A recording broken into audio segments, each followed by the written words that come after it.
so we started trying to find people, and we knew some people from our organizing thus far, but we started doing things like having house meetings. Like,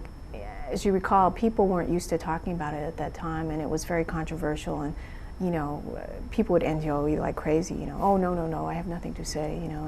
and we started this thing called house meetings, and what we do is we'd get somebody who was willing to deal with this on some level, and we'd have them invite their family members who had been in camp, or friends or something like that, and a lot of arm twisting, just come and sit there. You don't have to say anything, just sit there, and and then we'd, the NCRR group, we'd come with our slideshow, and we showed historical pictures, and we talked about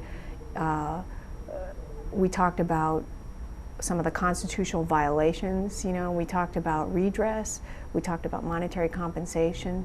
and we talked about the commission, and then we asked people to tell us what had happened to them, and it was incredible. I mean, I think, a lot of people, nobody had ever asked them, and I think that a lot of people, even though they say, oh no, I have nothing to say, I think one of the rules of thumb that I learned is never take no for an answer, because you could kind of tell that they had something to say, that they actually really did want to say something, but they had to be convinced, and you had to ask them several times. But once people actually could see that we were sincere and that we were sympathetic, and that I think that they people responded to the fighting spirit, I think, because deep down inside that's how they felt too. And so a lot of people, did tell us what had happened to them, and we learned a lot of really moving stories, and I think it really affected us too, that a lot of the sansei who were involved, and like in my statement I said that not only did we find people to testify, but we also really secured the commitment and raised the consciousness of a lot of sansei, and